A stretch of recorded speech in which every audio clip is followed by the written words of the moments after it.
नाश्ता तैयार करके रुचि सभी को आवाज लगाती है। हर्ष, जीतू, पापा जी, नाश्ता तैयार हो गया है, आ जाइए। कहाँ है सब, आ जाइए।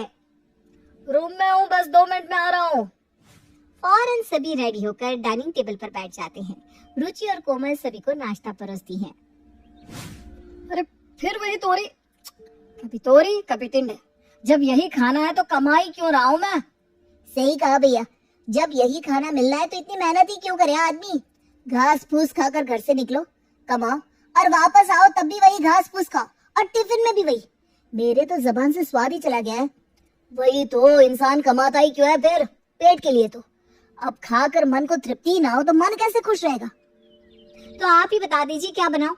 आलू बनाती हो तो कहते हैं आलू से पेट बाहर आ जाएगा। तो आप ही बताइए अब कौन सी सब्जी बच गई। इतना कमा रहा है आदमी तो जिंदगी तो जिएगा ना। वैसे भी बाहर कौन सा फिजूल खर्च करते हैं हम। मैं आज रात को पनीर लेता आऊंगा, कल रात को पनीर की ही प्लानिंग कर लो, कढ़ाई पनीर बना लो। वाह पापा, कढ़ाई पनीर डन करते हैं फिर तो। पनीर, कितने दिनों से पनीर नहीं खाई थी। हाँ बहू, कल पनीर ही बना ले, सबसे सही रहेगा। मुंह का स्वाद ही बदलेगा सभी का। एक ही चीज खा खा कर सभी बोर हो गए। मिडिल क्लास घर में पनीर की सब्जी बनना किसी त्योहार से कम नहीं होता। कढ़ाई पनीर का नाम सुनते ही पूरे घर में ऐसी खुशी की लहर दौड़ पड़ती है मानो घर में दामाद जी आने वाले हो। सभी बेसब्री से इंतजार में बैठे थे कि कहीं प्लान कैंसिल ना हो जाए। अरे सागर पनीर लाना ना भूल जाए, पर ऐसा बिल्कुल नहीं होता।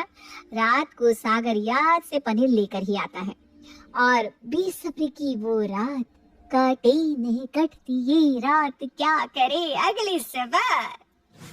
मेरा टिफिन पैक मत करना कोमल, आज मैं टिफिन लेकर नहीं जाऊंगा। अरे क्यों जी, आप टिफिन लेकर क्यों नहीं जाएंगे। और सिर्फ टिफिन नहीं, आज मैं नाश्ता भी नहीं करने वाला। भैया अगर अभी ही पेट भर लूंगा तो रात में कढ़ाई पनीर कैसे खाऊंगा। क्यों जीतू। हाँ चाचू, आज तो मैं भी टिफिन नहीं ले जाने वाला। रात में कढ़ाई पनीर जो बनने वाली है, अभी से पेट खाली रखूंगा तब तो रात को दबा दबा कर खा पाऊंगा। आज तो मैं सभी दोस्तों को बताने वाला हूँ कि मैं भी किसी छोटे मोटे घर से नहीं आता। कढ़ाई पनीर बनती है मेरे यहाँ।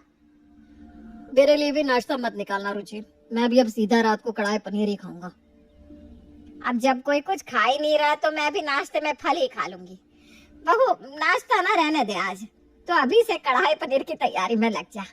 समय भी तो चाहिए ना सब्जी बनाने में। तब तक मैं बाहर अपनी सहेलियों से मिलकर आती हूँ। बड़े दिनों से मुलाकात नहीं हो पा रही है किसी से। और घर से बाहर निकलते ही सीधा रेणु पहुंचती है विमला के दरवाजे पर। विमला, अरे वाह रेणु, आज तो मेरे दरवाजे पर कोई काम है क्या। क्या काम होगा विमला, वो तो बस मेरे घर पर कढ़ाई पनीर बना रही है ना, तो सोचा कोई मसाला ना कट जाए तो वही एक्स्ट्रा मसाला लेने जा रही थी। सोचा तुझे राम सलाम करती चलूं। हमारे घर में ना आए दिन कढ़ाई पनीर बनती रहती है। मैं तो परेशान हो गई हूँ खा खा कर। मतलब ठीक है, अब 500 रुपए का आधा किलो पनीर आ भी रहा है तो क्या फर्क पड़ता है। आदमी कमाता क्यों है, खाने के लिए तो। हाँ सो तो है।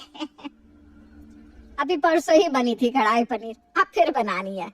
अच्छा जिसकी जो मर्जी, मेरा तो काम है कि रसोई में कुछ घटे बढ़े तो ध्यान रखो। बस वही मसाले लेने जा रही थी। तू खा अपने टिंडे की सब्जी और रोटी। वही रास्ते पर उसे दिखाई देती है कमला। और फिर अरे कमला सुन तो। और इसी तरह सारे रास्ते रेणु कभी किसी को पकड़कर तो कभी किसी और को पकड़कर अपने घर बन रही कढ़ाई पनीर की चर्चा करती है। जैसे यहाँ रेणु कढ़ाई पनीर का प्रचार कर रही थी, वैसे ही वहाँ जीतू। पहली बार देख रहा हूँ जीतू, रिसेस का बेल बजने के बाद भी तू शांत बैठा है। टिफिन नहीं लाया क्या, मेरा खा ले। मैं तो जानता ही हूँ तू शुरू से मुझसे जलता है, जानबूझकर मेरा पेट भर देना चाहता है ना, ताकि मैं रात को कढ़ाई पनीर ना खा सकूं। पागल समझा है क्या। मैं इस आलू पराठे के लिए पनीर नहीं छोड़ने वाला। ये तो था जीतू के स्कूल का दृश्य। चलिए आपको ले चलते हैं कोमल के रसोई में, जहाँ असल में पनीर पकाई जा रही थी। कढ़ाई पनीर की खुशबू को सुनकर पड़ोस की प्रिया अपनी खिड़की से झांकते हुए कोमल से कहती है, क्या पका रही हो कोमल, बहुत ही अच्छी खुशबू आ रही है। सुबह से ना मेरा तो पूरा घर इसी खुशबू से महक रहा है। इन्होंने बोला जरा पूछ दो अपनी सहेली से ऐसा क्या बना रही है। जब भी हमारे यहाँ कुछ बनता है तो 10 बार इंक्वायरी कर लेती है। आज तुझे भी मौका मिला है, तू भी पूछ ले। अब क्या बताऊं तुझे, वही बन रहा है पनीर वनीर। मुझे ना ये सस्ती वाली सब्जियां पसंद ही नहीं है, पर क्या है ना, मेरे हस्बैंड को पनीर खानी होती है, इसीलिए बना रही हूँ। तू होश में तो है? कढ़ाई पनीर बना रही है और इसे सस्ती सब्जी कह रही है। मेरे घर पर भी पनीर बनी होती ना तो आधे से ज्यादा लोग बावले होते हैं। अच्छा, तुझे ये सब्जी सस्ती लग रही है? एक कटोरी मेरे पति के लिए भी भेज देना।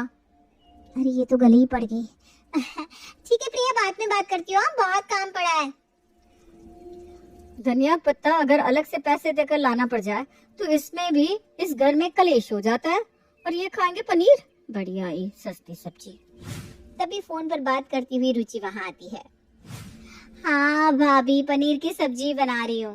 अरे मेरे ससुराल वालों के बारे में क्या बताऊं, उनको ना यही सब सब्जियां पसंद आती है, कभी सोया कभी पनीर। क्या आपने दम आलू बनाई है? यहाँ तो कोई आलू जैसी सस्ती सब्जी खाना ही नहीं चाहता। देख लीजिए भाभी, कैसे आप ताने देती थी मुझे कि लव मैरिज करके भिखारियों के यहाँ गई है। ससुराल वाले भिखारी नहीं है मेरे, साबित हो गया ना। अच्छा भाभी, फोन रखती हूँ, बहुत काम पड़ा है। पूरा दिन कोमल, रुचि और रेणु काम से ज्यादा तो कढ़ाई पनीर की ही चर्चा करती रहती हैं। पर भगवान की कृपा से शाम के 6 बजे कढ़ाई पनीर बन ही जाती है। रोज ऑफिस से 8 बजे आने वाला हर्ष आज 6 बजे ही घर पर आ जाता है। अरे खाना लगाओ भाई, बहुत जोरों की भूख लगी है, जल्दी छुट्टी लेकर आया हूँ मैं तो। आज तो कैंटीन में भी कुछ नहीं खाया, अब तो सीधा इस अमृत का पान करना है। तभी दरवाजे से सागर आता है। अरे तू तो मुझसे पहले ही घर पहुंच गया। लग रहा है यहाँ पे सभी पनीर के दीवाने हैं। अरे जल्दी जल्दी खाना लगाओ भाई। और फौरन कोमल और रुचि खाना लगाती है। सभी खाना खाना शुरू करते हैं कि तभी पीछे से एक आवाज आती है। मुझे तो लगा था कि हमें होटल में खाना पड़ेगा, पर यहाँ तो कढ़ाई पनीर तैयार है। अरे जी अंदर आ जाइए, बैग यहीं रख देंगे। योगेश, खाने पर बैठ जा। बुआ जी अब? वो क्या है ना बेटा, मैं लखनऊ जा रही थी, बीच में यहाँ का स्टेशन पड़ गया, 2 घंटे का हॉल्ट था, तो मैंने सोचा अपनी भाभी के घर होकर आती हूँ, इसी बहाने अपने भतीजों की बीवियों से भी मिल लूंगी, तो आ गई। तुम लोगों को तो मैं होटल ले जाती, पर यहाँ तो खुद ही खाना होटल वाला तैयार है, तो यही खा लेते। और बस ममता अपने पूरे परिवार के साथ डाइनिंग टेबल पर विराजमान हो जाती है। कढ़ाई पनीर ना मेरी सबसे फेवरेट सब्जी है। अरे अच्छे से डाल बहू, इतनी कम सब्जी नहीं खाते हम लोग, और अपने फूफा जी को भर भर कर डालना, वरना सब नाराज हो जाते हैं। एक रोटी, दूसरी रोटी, तीसरी रोटी, एक कटोरी कढ़ाई पनीर, फिर एक और, फिर एक और। अच्छे से खाना योगेश, शर्माना मत। वो क्या है ना बहू, ये शर्माता बहुत है। अरे मामा जी का घर है बेटा, आराम से खा। और हमारे योगेश महाराज खाते ही जाते हैं, खाते ही जाते हैं। भाभी पनीर। हाँ, सब्जी तो सारी खत्म हो गई भैया। चल कोई बात नहीं बहू, अब सब कुछ हम ही खा लेंगे, तो तुम लोग क्या खाओगे? हमारी ट्रेन का भी ना वक्त हो गया है, तो अब हम निकलते हैं। खाना अच्छा था हाँ बहू?